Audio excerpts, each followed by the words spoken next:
დარწმუნებული ვარ, რომ ქალბატონ რობინ დაანიგანს ძალიან უნდა 26 მაისის ღონისძიებაში მონაწილეობა, მაგრამ არ მიეცა ამის საშუალება. სწორედ Deep State-ის გავლენების გამო, როგორ ფიქრობთ, ვინ თქვა ეს?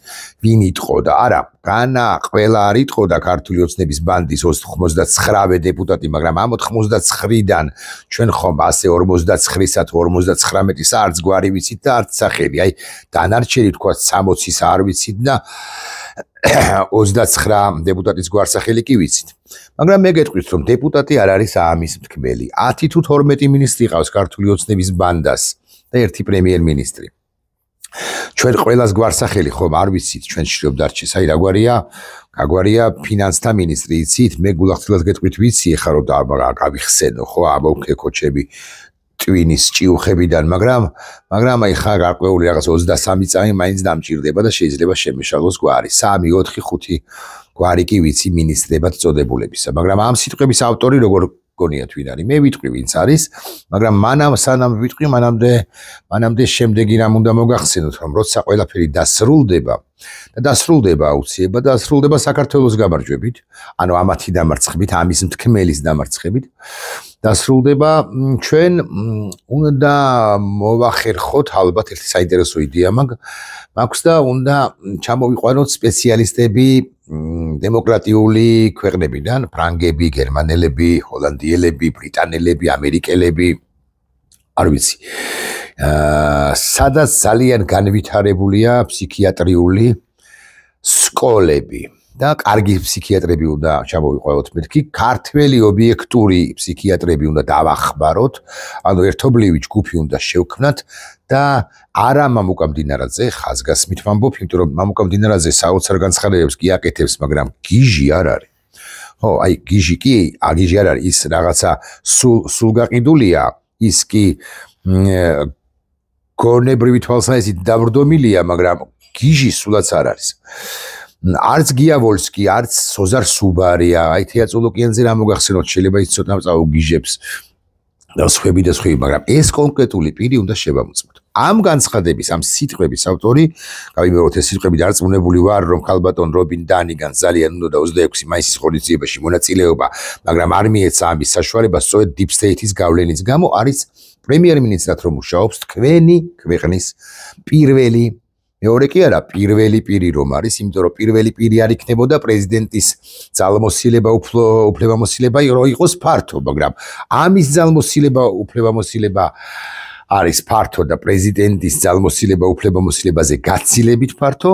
პრემიერ-მინისტრი არის პირველი კაცი და პირველი პირი ირაკლი კობახიძე, პირველ პირად მომუშავე კაცი ირაკლი კობახიძე ამბობს ამას რატომ ვინმე მკითხავს და მე გეტყვით რატომ. იმიტომ, რომ ერთის მხრივ რასაკვირველია გიჟია ფსიქია და ასე შემდეგ, მეორეს მხრივ რასაკვირველია პირდაპირი ძაფებით არის შეერთებული FSB-სთან, მაგრამ მე გულახდილად გეტყვით, რომ პაპოვი იქნება ივანოვი, პეტროვი თუ სიდოროვი, არ მგონია რომ ასე დეტალურად კი არა, აი საგანგებოდ დადგა ბრიფინგზე და ეს განცხადება გააკეთა, არ მგონია რომ აი ესე იმ წამს უკარდა ხეს ყურში მაინც და მაინც ამ განცხადების, ამგვარი განცხადების გაკეთება. ამიტომ გარდა იმისა, რომ არის რასაკვირველია FSB-სგან მართული ტიპი, ბიზნესგან მართული ტიპი დამატებით, გარდა ამისა ამ კაცს აქვს არა ფსიქოლოგიური, არამედ ფსიქიკური პრობლემები და ვიდრე საპატიმროში გავამწესებდეთ, ობიექტური სასამართლო გაამწესებს უფრო ზუსტი რომ იყო. თუ მძიმესი მდგომარეობა არ დაუდგინდა ჯანმრთელობის თვალსაზრისით, ფსიქიკური ჯანმრთელობის თვალსაზრისით, ანუ გიჟი თუ არ არის, თუ გიჟი ამ შემთხვევაში სასამართლო რაც არ უნდა თქვას, სასამართლო რაც არ უნდა ვერდიქტი გამოიტანოს, თუნდაც ობიექტურმა ის ფსიქიატრიულში იქნება დასაწვენი. ირაკლი კობახიძე დასაწვენია ფსიქიატრიულში. მეთქი და მე ვიქნები ერთ-ერთი პირველი, ვინც მოითხოვს მინიმუმ ამის კომისიას შემოწმებას, კვლევებს და ასე შემდეგ, რომ იქნება და გადავარჩინოთ, ოღონდ ამ შემთხვევაში მართლა ალალად ვამბობ ამას, რომ გადარჩეს იქნება როგორც შვილების მამა, როგორც არ ვიცი, მოქალაქე, მშობლების შვილი და ასე შემდეგ. ეს ყველაფერი საბოლოო ჯამში კიდე სხვა რამესაც უკავშირდება, რასაკვირველია და უკავშირდება იმას, რასაც ახლა მოგახსენებთ. უკავშირდება გაგიკვირდება და რუბიოს განცხადებას, უფრო ზუსტი რომ იყოს შეერთებული შტატების უფრო ნათელ პოზიციას საქართველოსთან დაკავშირებით, ვიდრე ეს პოზიცია შეერთებულ შტატებს ჰქონდათ ასე მაგალითად ერთი კვირის ან 10 დღის, ბოდიში 10 დღის წინ. და კობახიზე კი არა ბიძინა ივანიშვილი და გამობიძინებულები უკვე ხვდებიან, უმალ ხვდებიან და უკვე ხვდებიან, რომ არა მხოლოდ ევროპიდან და ევროპას ცალკე ვახსენებ, არა მხოლოდ ევროპიდან, არამედ შეერთებული შტატებიდანაც გამკაცრდა ტონი. და ტონის გამკაცრებასა და რეალურ ნაბიჯებს შორის და რეალურ ნაბიჯებსა და ამ რეალური ნაბიჯების იმპლემენტაციას შორის გარწმუნებთ არის აი ისეთი ქვეყნისათვის როგორიც არის შეერთებული შტატები ნახევარი ნაბიჯია დარჩენილი.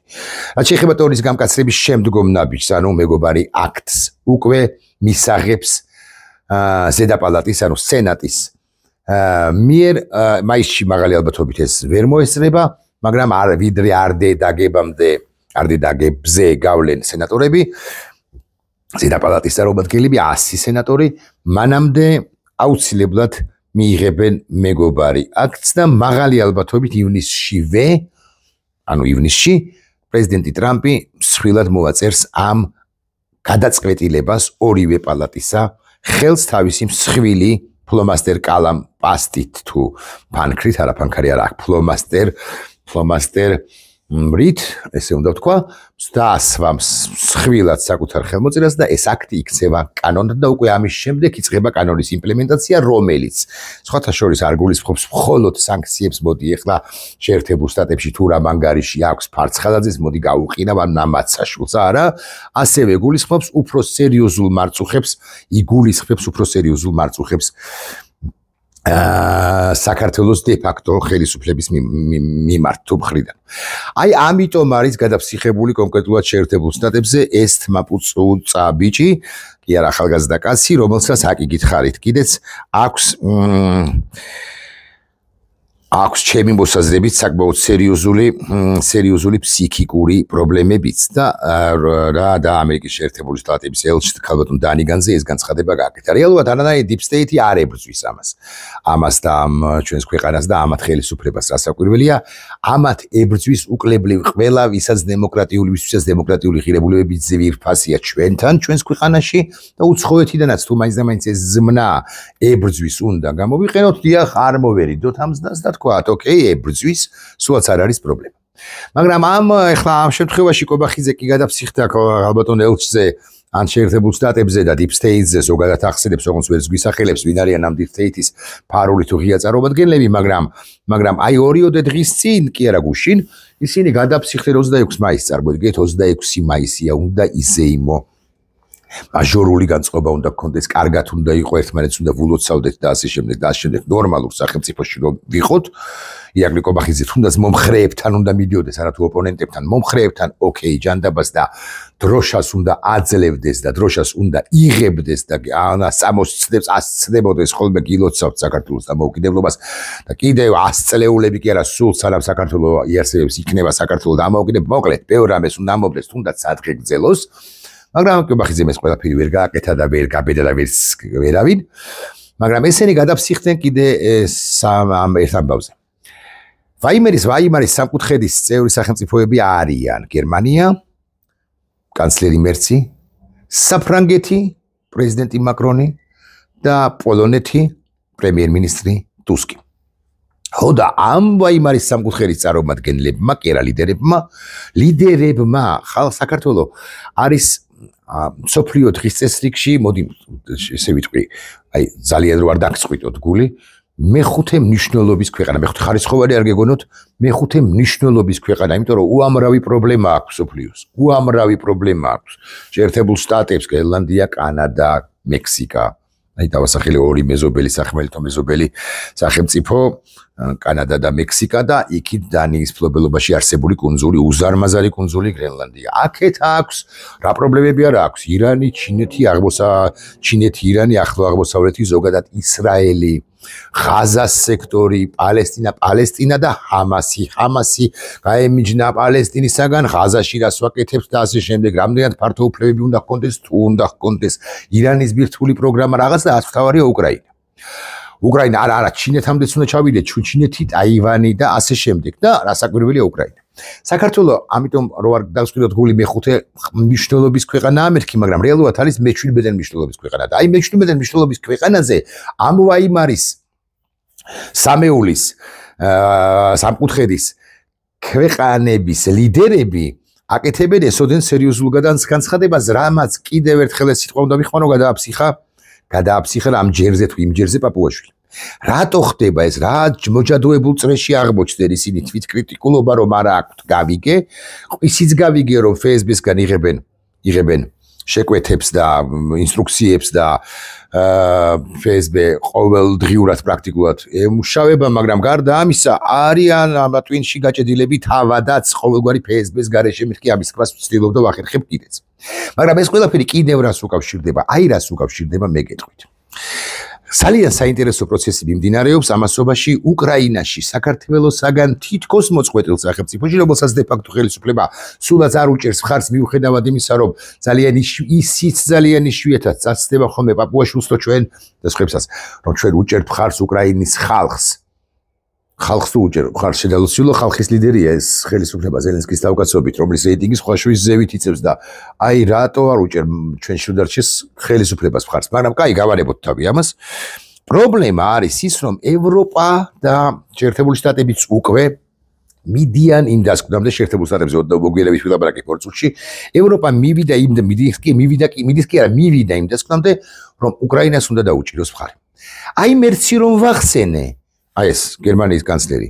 მერცმა განსხვავებით შოლცისაგან, მერკელისაგან, სხვებისაგან თუ გნებავთ კოლს ვახსენებთ, თუ გნებავთ ადენაუერს, არა, მათ არ ვახსენებთ, ცხადია, მაგრამ მაინც გადაწყვეტილება მიიღო ისტორიული, რომ უკრაინას აძლევენ უფლებას, მოდი ასე ვიტყვი, რომ დაბომბოს რუსეთის ტერიტორიების შორს მსროლელი იარაღით და რაკეტებით, ესე ვიტყვი და უპილოტო საფრენის საშუალებებით. ნახეთ, ასეც ჩემი მეგობარი ბუკა პეტრიაშვილი და ჩავიკითხავ მის პოსტს, ფრიად საინტერესოს.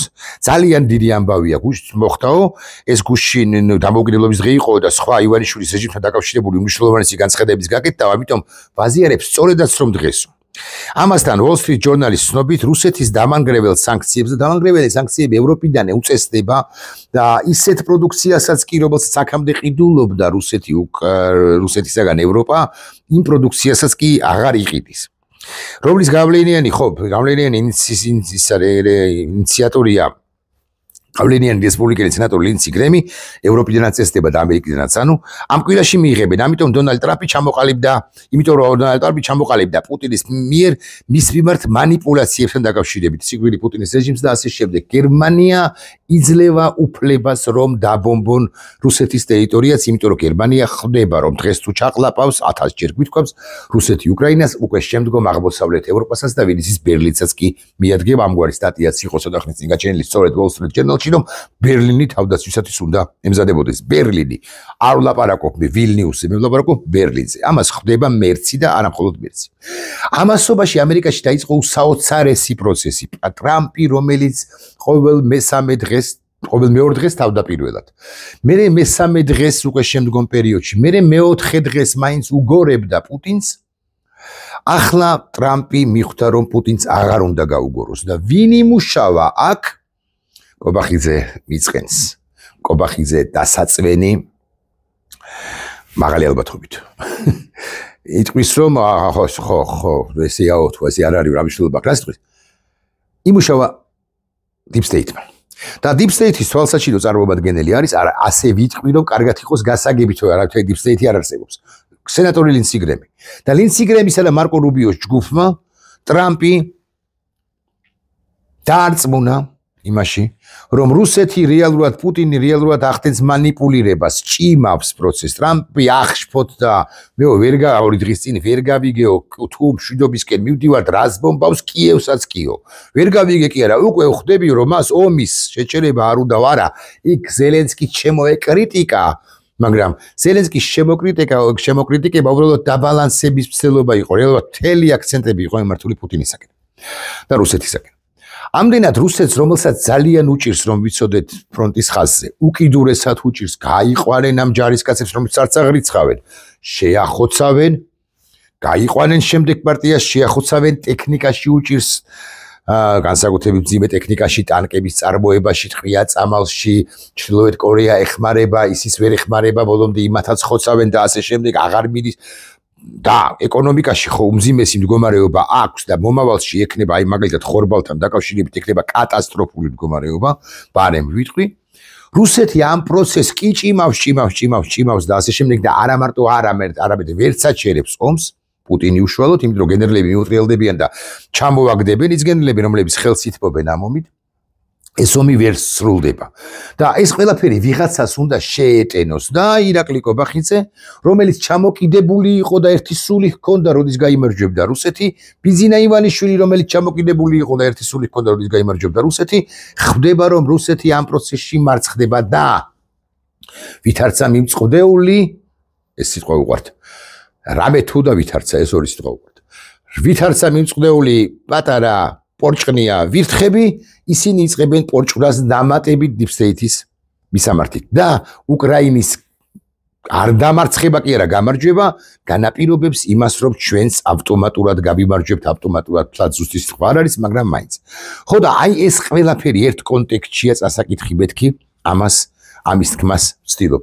უკრაინა არა 25 წელს არ გეგონოთ რომ მაინც და მაინც პროგნოზირებდა 25 წელს გამარჯვებას, მაგრამ არა უგვიანეს 27 წლისა უკრაინა ამ პროცესიდან გამარჯვებული გამოვა და ასუსტებენ, გამოფიტავენ რუსეთს, ანუ რუსეთს, რომელიც პატრონობს სალკე კობახიძეს, სალკე ივანიშვილს და ორივეს ერთად კი რეალურად.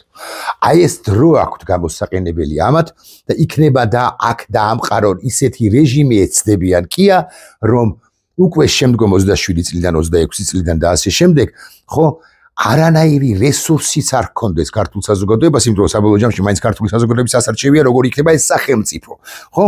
რომ მათ წინააღმდეგობა გაუწიონ. სულ რო ბჭყალებში თუ ბჭყალებო დემოკრატიული არჩევნები ჩატარდეს, ესენი უნდა იყვნენ ისეთი მძლავრები, რომ სხვა ალტერნატივის არ ყოფნის გათვალისწინებით მათ გაიმარჯვონ იმ შესაძლოდ კი არა ფსევდოდემოკრატიულ არჩევნებში.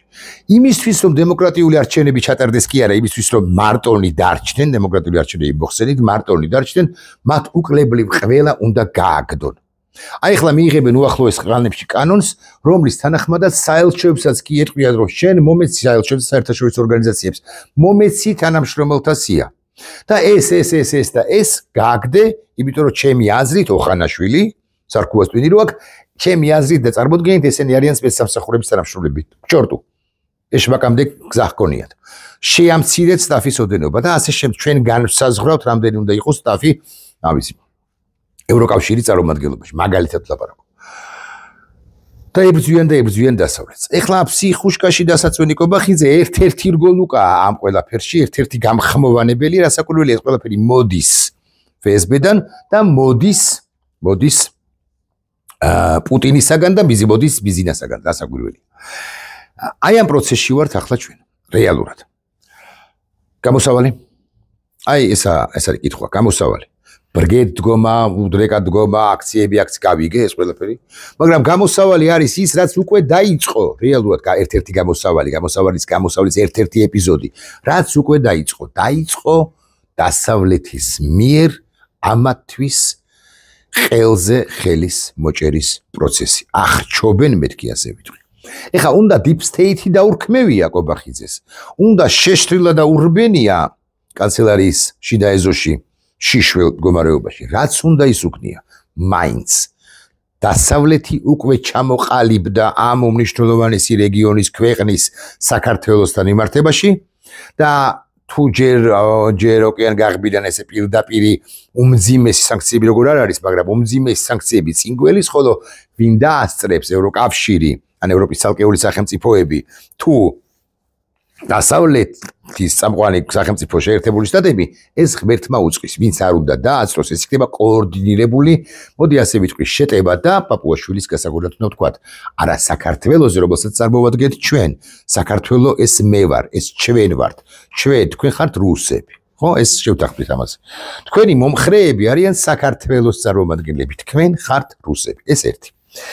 და საქართველოს წინააღმდეგ კი არ იქნება, არამედ სწორედ ქართული რუსული ოცნების წინააღმდეგ იქნება ეს მარწუხები და ეს მოჭერა ყელზე და მათი გაგდების მცდელობა. გაგდების, ოღონდ არა დამხობის, ასე ნუ წაიკითხავთ მაინც და მაინც დემოკრატიული არჩევნები და დემოკრატიული არჩევნების შედეგად ესენი უნდა წავიდნენ არათუ ხელისუფლებიდან, არამედ პოლიტიკიდანაც კი. და აი ამათგან ერთ-ერთი კი მინიმუმ 1, რეალურად შეიძლება მეტიც, უნდა იყოს, უნდა მოვიწვიოთ და ეხლა შემიძლია ჩავხედო world best სოფლიოს საუკეთესო ფსიქიატრები, ხო? მოვიწვიოთ ესა ფრანგი, ეს კაცი, ჟან-კლოდი, სხვები, ემანუელი, ვიღაცა, ჯორჯი, მაიკლი და ასე შემდეგ, ბრიტანეთთან შეერთებული შტატების, აფრაგეთ, გერმანიიდან არ ვიცი, ხო? და უნდა ვუმკურნალოთ. მაღალი ალბათობით ირაკლი გობახიძე მე მოვითხოვ პირადად. ირაკლი გობახიძე საპატიმროში არ იყოს გამწესებული ობიექტური, თუნდაც ობიექტური სასამართლოს მიერ. მე მოვითხოვ, რომ ირაკლი გობახიძე შევამოწმოთ ხალხს.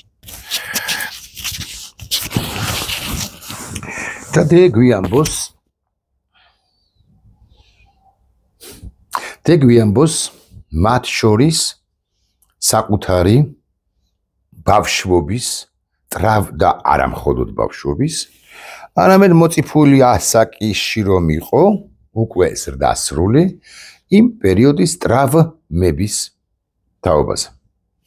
ეს არ ნიშნავს, რომ პასუხისმგებლობას სხვას დავაკისრებთ, რასაკვირველია არა, მაგრამ ტრავმებზე რო იქნება და ამის შედეგად ჩვენ უფრო ხმამაღლა ვისაუბროთ იმაზე, როგორ უნდა ზრდიდნენ მშობლები შვილებს. ახონდის.